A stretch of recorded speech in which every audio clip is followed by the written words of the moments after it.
Kingdoms of Amalur: Re-Reckoning is the remastered version of the original 2012 action RPG.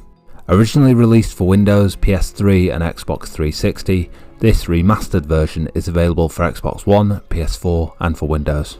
I'm approaching this review from a standpoint of someone who missed the original completely. Spoiler alert, if you haven't played this game, you seriously need to consider it if you enjoy RPGs. In the review, I'll be talking about the gameplay, the story setting without any spoilers, the gameplay loop, value for money in terms of time to beat the game, the character customization and development, and the world itself. Further into the video, I'll talk briefly about the differences between the original and the remastered version too.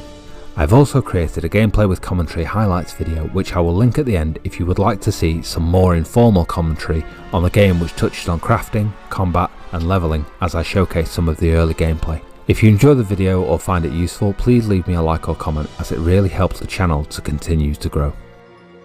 So the game was originally developed by Big Huge Games and 38 Studios. Apparently it was supposed to become an MMO, which explains a few things about how the game feels when you play it.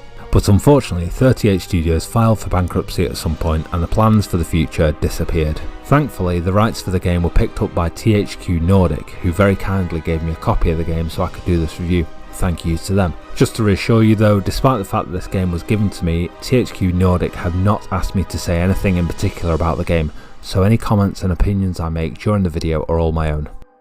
So first off, we'll talk about the story setting. The mind behind the lore for the game universe was R.A. Salvatore, who for the record is an amazing fantasy author, and you can tell, the story setting for the game is awesome. It follows a mortal known as the Fateless One. You start the game having died, and you are brought back to life in the first and only successful experiment to do this. As a result, your fate is left unwritten, and you have the ability to change the fates written for those around you. The setting of the game is amidst war, politics and rivalries between nations and races of the Fae. I won't say much more as I don't want to spoil it for you, but what I will say is that the one thing the game does really well is to make you feel like the hero in the story. So many games try to do this and fail, and personally I feel that this game does a really good job on this count. The entire story quest lines and all the side quests are voice acted, and I'd say the voice acting is done well. I've seen this moment. I'm sorry, my friend. This is as far as I can take you. There are cutscenes when you find new cities and major relevant places. The lore is deep and meaningful. You'll find lore stones littered around a map which will not only give you some extra XP, but they will read out a snippet of a story to you based on a location or a person of note from the history of the world. If you want to dive even deeper, there are books and scraps of history to find throughout the world to really fill you in on the details. The relationship between the different factions and races has a really deep feeling to it, if that makes sense. It's a story that seems to have a lot of thought put into it, almost as if the beginnings of the game development started with a huge story and the game was built around it, rather than the other way around, as is so often the case. That is not to say that every single quest in the game is fraught with deeper meaning. Some of the quests you'll find are just based on sub-stories or petty matters happening around the land, but rather than being tiresome, these often give the world a feeling of being alive, to me anyway. The initial character customization is relatively detailed but feels very old school, if that makes sense. Now this is going to touch on the remaster and some of the slight disappointments I had with the game. When I first saw some of the cutscenes and promotional material released about Re-Reckoning, it looked pretty amazing, but unfortunately it seems that the game has been ported over to PS4 and Xbox One. The in-game graphics and design, from having looked at the original, doesn't seem to have been improved much at all, which is a shame. One thing I didn't like so much is that as you move through the open world, you can't climb anything around, even the smallest thing like a small ledge with 3 steps to descend to the next level down. You can't just drop off the ledge, you have to walk to the steps. It makes the game feel dated, but that was more of a small complaint and did not ruin the game for me. Putting those small complaints aside though, the base game is absolutely solid. If you enjoy RPGs, character development and progression, and the freedom to build your character how you want, I think you'll love this game. Initially you start out as a blank slate. Your base combat moves will be based upon the weapon you decide to use, and that includes a staff for a mage for example. As you begin to level up, you can invest your points in 3 stages. The first element of the leveling up process is based on utility, so for every level you gain, you'll be given a point to put in things like stealth, the ability to find hidden items or blacksmithing for example. Once you have confirmed that point, you are given access to a skill tree. You have 3 choices here, either might, finesse or sorcery.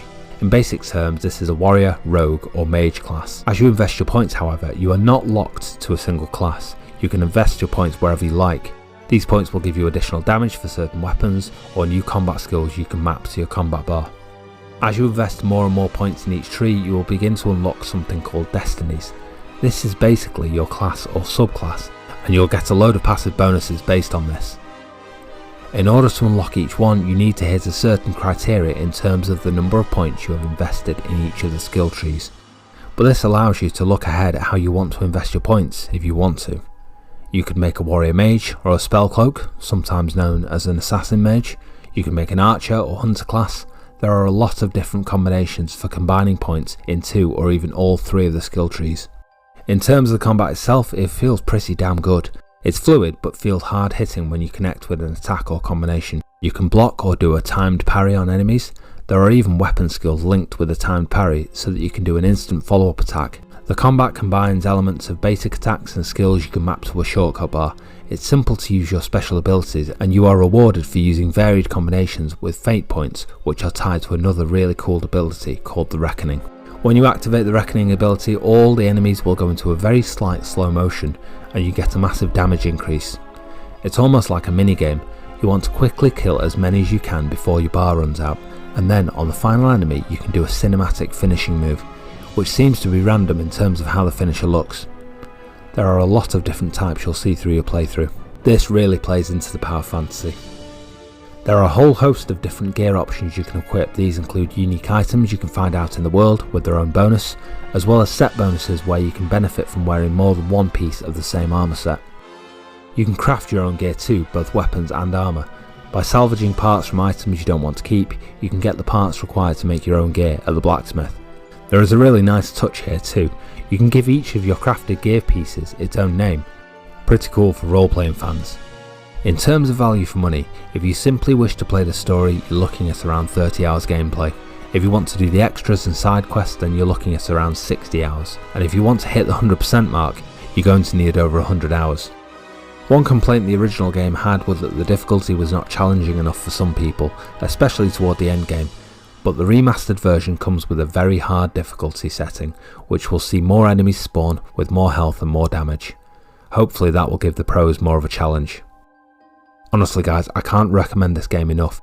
Bear in mind that this is only my own opinion, but if you missed this game and you love fantasy RPGs, then I think you'll love it. I know it looks old school, the graphics are really nothing to shout about these days, and there are a couple of older game quirks, like being unable to climb, or the loading screens when entering buildings or some of the cities. But if you can see past those things, then I feel that you'll find a lot to enjoy here. It has a ton of replayability based on the sheer volume of different enemies to fight and character build variation to tinker with. If you'd like to see some gameplay with some more informal commentary, then click on the link on the screen in a moment. Leave me a like and comment before you go if you don't mind, and I'll wrap it up there. I hope you found this useful. Thank you for watching, take care, stay safe, bye bye now.